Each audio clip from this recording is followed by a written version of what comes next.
Hi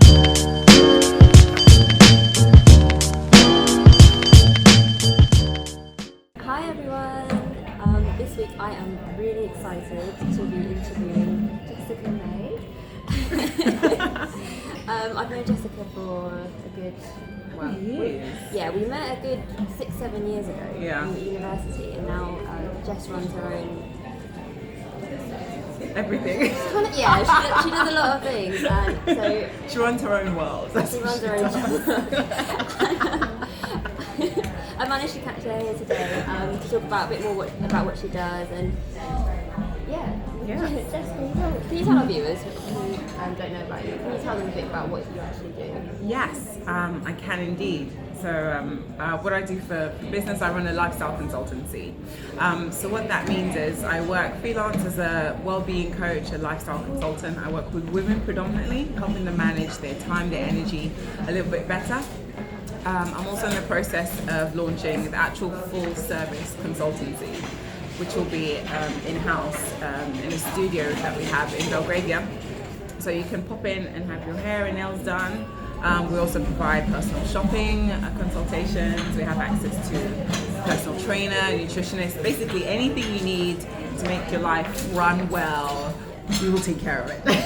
So she literally does everything, basically. So I mean the underpinning theme, if you will, is very sort of well-being, health and wellness, and figuring out how to live life well. Really, it's why we do all the stuff. Why we do all the things is to help people live well. That's the ultimate goal, really. I want to serve people by helping them figure out how to live well in every area of their life, knowing that that will have the biggest impact on their business, on their project, on whatever it is that they actually do want to do in life, whether they're an entrepreneur or even a mother. I mean, my focus has been women in the entrepreneurial space. That's been my target market and people that I aim to serve. But I realized / came to the conclusion actually that the best way for me to serve them is to give them all of the tools they need to be well in every area of their life, whether that's their confidence or their time management, or just taking some of the pressure off in terms of having, services that help them then do what they're actually really good at doing better.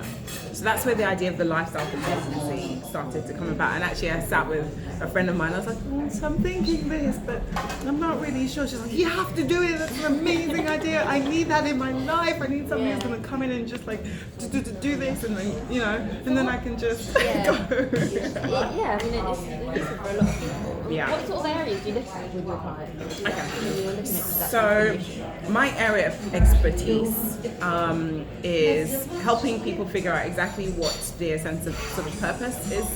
So a lot of time people would have come to me and said, this is what I'm working on, this is the project and idea I have in mind, and I need help making it happen. And what I help them figure out is if that thing is what they really want to do. So getting to the core of what they're actually going to find meaning and fulfillment. Because at the end of the day, that's what we're all looking for. We all want to lead meaningful, fulfilling lives. What that will look like will change. 1 year, it might look like this job. Another year, it might look like starting a family. But actually getting to the core of answering those questions rather than the surface questions. So that's one of the first areas I look to sort of work with women. Go, fantastic.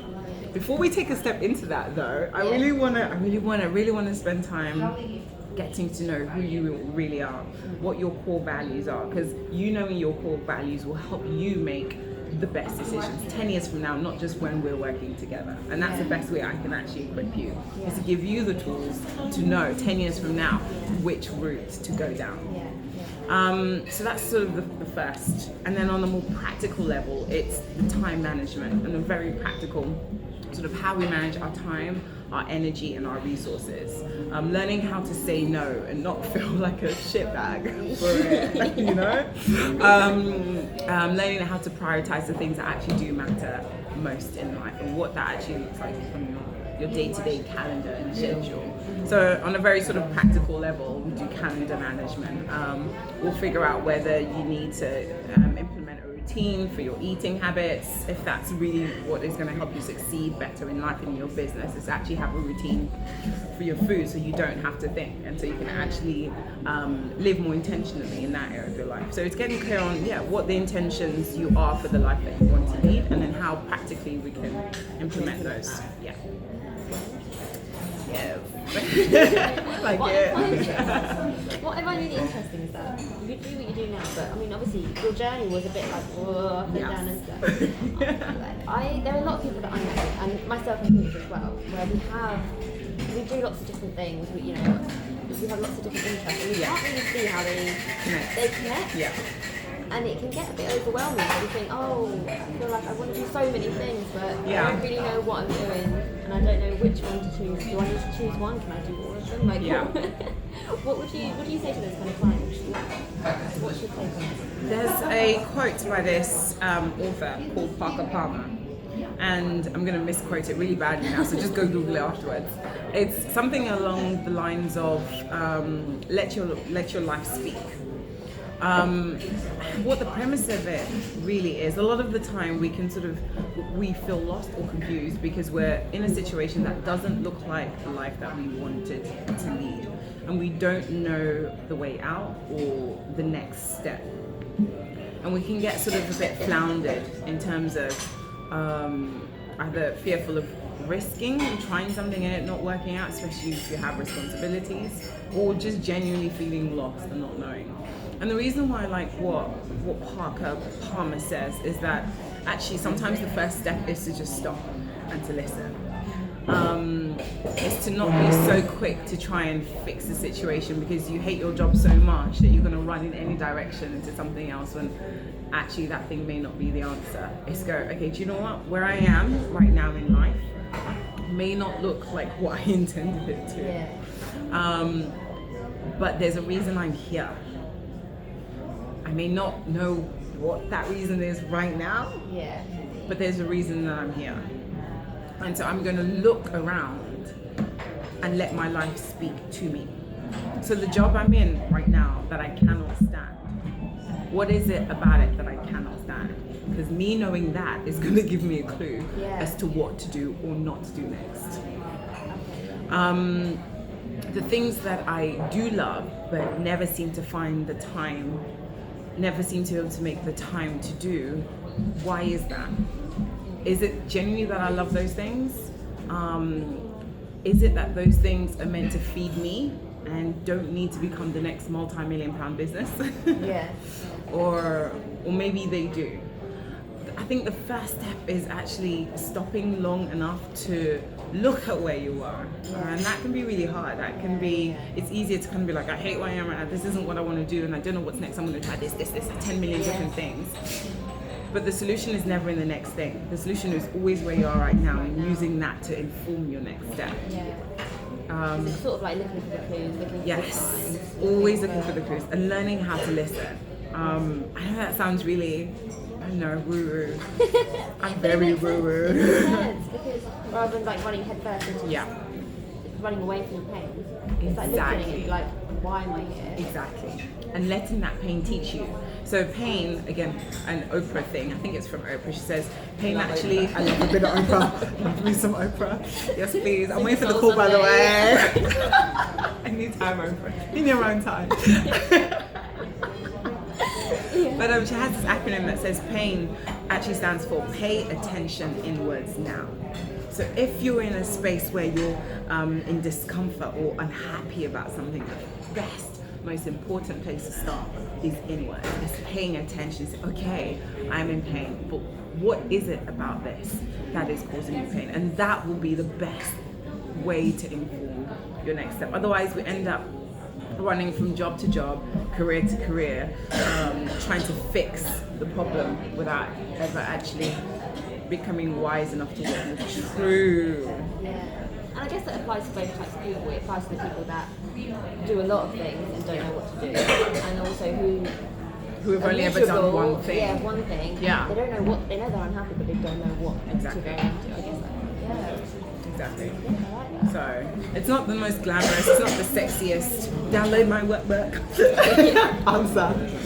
It's the really unsexy, like, let's stop for a minute. So actually, a lot of the time when I'm working with clients, that's the first thing. They're like, okay, so you can do this, and I'm like, before we do that, yeah. Some people, they're in a point in their lives where, like I said, they have a lot of responsibilities. Yeah. They think they don't have a lot of time, they don't have a lot of money. Maybe they have some sort of vision of what their life should be like. Yeah. But it just seems so far away from where they're at right now. Yeah. Is it possible to have both? Is it possible to make that like leap, or 100,000,000% yes. Doesn't mean it's going to be easy. Doesn't mean it's going to happen tomorrow. And ironically, I almost feel as though wherever we are in life, there will always be a next place that we want to get to. When we start to realize that, it makes it a little bit easier. It makes the full journey a little bit easier rather than just the pain point of today. Realizing that there will always be a bigger dream, and the next thing means that you're not living in the gap. yeah? You're not living in the what isn't. You're like, okay, that's fine. Where I am right now isn't the tomorrow that I want, but actually tomorrow I'm gonna have a different tomorrow. And when you start to look at the big picture, you kind of go, okay, so do you know what? It's just this journey thing, because it's always gonna change. I'm always gonna want bigger and better or different, even if I don't foresee that now. So it's definitely always possible. I think where the real, again, pain comes into it is when we are tied so much to the solution that we forget how to live in the today. And that's the hardest bit. Yeah. Is going, okay, do you know what? On some level, this part of my life does not look like what I want it to. I'm not even sure how to get to the next part of my life. But we're never going to get to the next part of our life and find peace there if we can't find peace where we are now. Yeah. So actually, it's going, this is a bit shit. Yeah. What can I find that is good and true and beautiful where I am right now? And use that energy to fuel how I get to the tomorrow. I think it does help. It helps when you. It's all right to want to do more and have more, and get somewhere, but you have to appreciate life at the same time. Or else you're gonna run all the way to your grave, basically. Yeah, literally, and then be like, oh, like, okay, what happened to my life? right? Oh my God, yeah. Like, God forbid we spend our lives wishing for tomorrow, and never being fully present enough to today, and be like, oh my God, like. Even in the shittiest of moments or highest of times. So actually that year where the shit royally hit the fan. Sorry, I hope we're allowed to. No, that's fine. Yeah, it's a bit late now. It's like 10 years into it. This is still recording. I think so. If not, it's fine. It's a fantastic conversation anyway. What was I going to say? Oh yeah. So that year where I was like, Yeah. in the midst of all of that madness and pain and disappointment and just downright struggle, I found God in that space, in the gaps, not in the busyness of the next thing that I was going to do next or in having the answers, but being forced to learn how to be still in the silence and finding some level of contentment there. And I promise you, it is that space that made the next year what it was and this year what it is. It's having had to be forced on my knees to finding peace when I had nothing. And I didn't have anything, but that's how it felt. I you know, by no means was I homeless or anything like that. But when you're in that space and you feel trapped by a job that you can't stand, a mortgage that needs to be paid, maybe even kids that, you know, you feel trapped and it doesn't feel like fun at all. But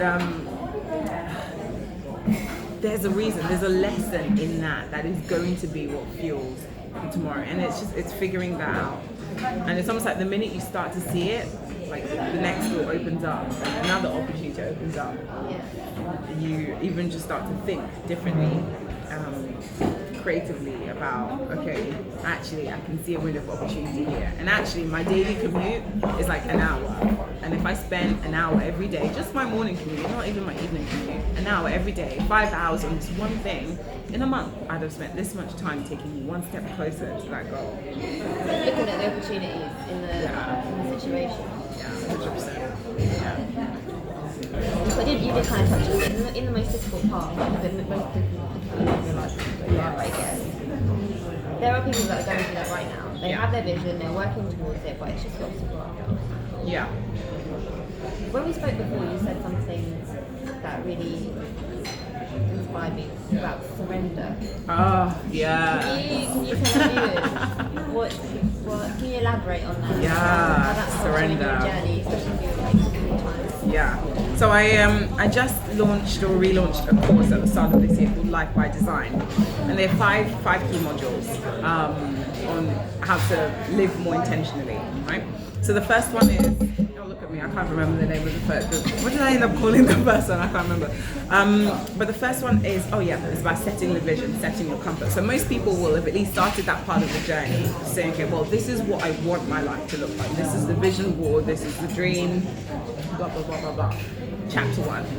Chapter 2 is the craft, so actually doing the work, so practically implementing the space and the time in your life to make this vision a reality, so it's not just a pipe dream. So that means, going to bed an hour later, whatever, so you can allocate time to that thing, whatever it is, waking up 2 hours earlier. The craft, that's where the work actually comes in. The third part, the third chapter, and by far, for me, it's the most important. It's where magic actually happens. It's in surrender. So if you're like me, you're probably like type A, a bit of a control freak. I like to color coordinate everything. I like, this is my plan, and I'm going to do this, and the 10-year plan, and all of the things, right? Yeah. Which don't often look how you think they will. Hence the need for this chapter, surrender. You do the work, by all means, you set the vision, you craft the time to make it happen, but the tighter we hold on to the things that we say we want, the more we squeeze them to death. And a lot of the time, it's in the surrender that the magic happens. It's in that I have a vision for the life that I want, but I'm going to surrender the how. Not the what, but the how. And allow the very things that I say that I want to turn up as they will. And if you live life in that space, not only is it so much easier and so much more fun to be present, and you actually get to then enjoy the journey, because all you're doing is waiting for the miracles to pop up. All you're doing is waiting for the miracles to pop up. It's like, the vision, done. The hard work, I'm in that. I'm showing up, right? That's chapter 2. You show up to the vision, and then you surrender. And it's in that space, and oh my God, I have to share this with you. So this year for me, and this year has to be like the manifestation of surrender. In the space of, I think we're 6 weeks in. 6 weeks in, and I can only but give like God the glory for this. I'm Christian. I believe in God. I can only give Him like the credit for what has been surrender and manifestation, showing up like mad. Like I had a thought for this thing, for New York and things for the business, and I was like, I'm not really sure, but you know what, it's cool. I'm literally like surrendered to the process, and I'm surrendered to how the things I want are going to turn up, because I know they will. I may struggle to recognize them sometimes, but they always do. They always show up. But in that space, miracles happen. And like a week later, I get a phone call from this person. They're like, oh, so what do you think about this? And when you're in surrender, you're open. You're not just looking for it to appear in one way. You're open to surrender. It's I think that's what a lot of people struggle with, because as humans we have like this logical vision of, okay, this is where I am, this is my goal, and I need to do this, and then it will turn up. So when it's not happening, it's a bit like, well, frustrating, what am I doing wrong? and I'm tired, and I'm exhausted, and I've been doing this for too long, and I don't know. Surrender is having a bit of that. It's faith. Trust. Yeah. Trust, and that's quite hard for people though. Yes. It's quite hard. Especially if you're not either religious or that way inclined. If that's not a practice of yours in life, how much harder is it to surrender to what?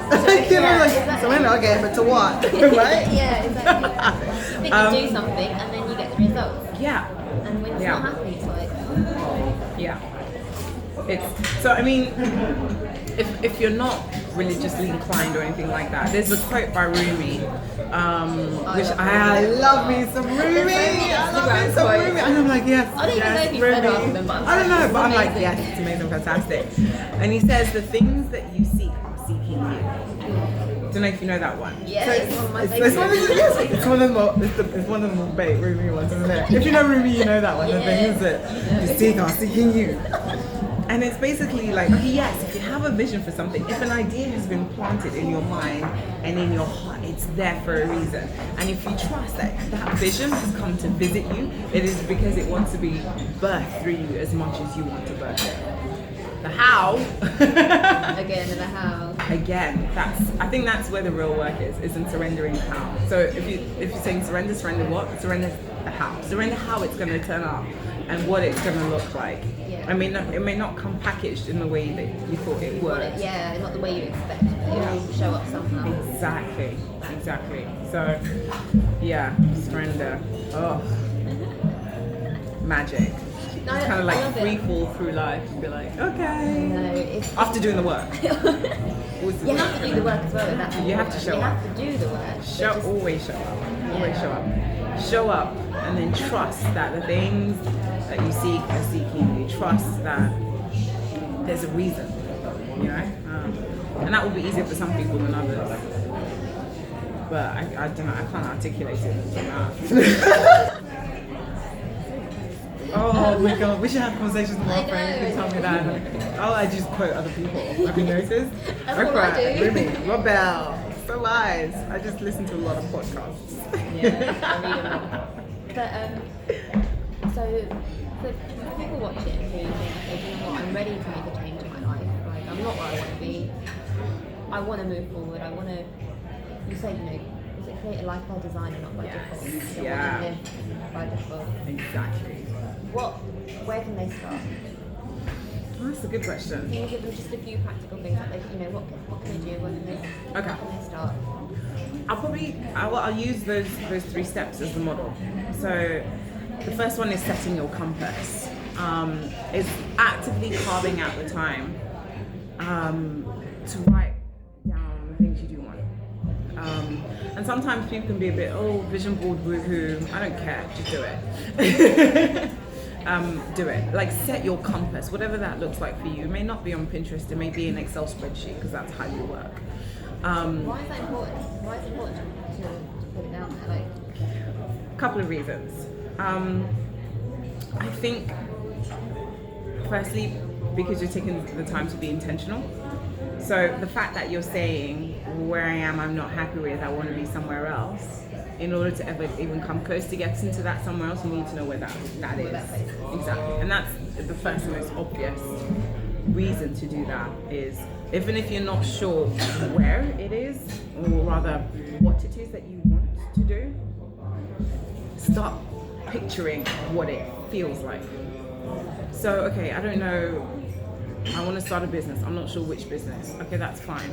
But what does your ideal day look like? What time do you wake up? Where do you go? Do you go to an office? Do you not go to an office? Is your office at home? Like, start to feel it out. Like, actually get the feeling for it. And if you start in that place, you're actually better off because then you're not attached to the outcome. You're not attached to one model that's worked for one person. You're saying exactly, and then you're being intentional. Rather than being prescribed to one model and getting frustrated when that model doesn't work for you. It's not about a model. There is no one model.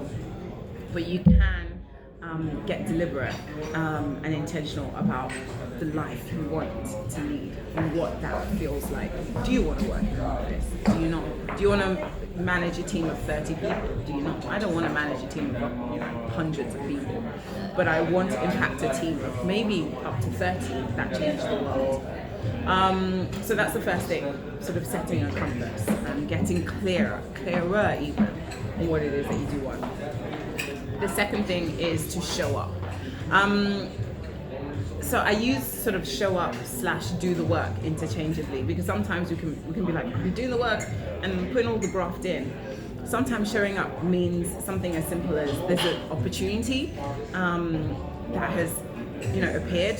It scares me shitless. I don't know, I don't feel equipped, but I'm gonna do it. Like somebody Like your calls you, fashion show. yeah, right? Like, we want to share collection, like, just show up, right? Just say yes and figure it out afterwards. Just say yes. And that is, it's almost like honoring whatever is trying to be birthed in and through you. Just honor it. Just honor it. Yeah. And then as well, practically, like, make the difficult decisions in honoring that. If it means saying no to the 10 million coffee dates, then do that. Because your life is at stake. That's what's at stake here. It's your life. So say no. I love you, but not right now. And that's step 2. And then the third thing is what we spoke about already, is then surrendering the how. But I think if you do step 1, not prescribe to say, okay, I want to,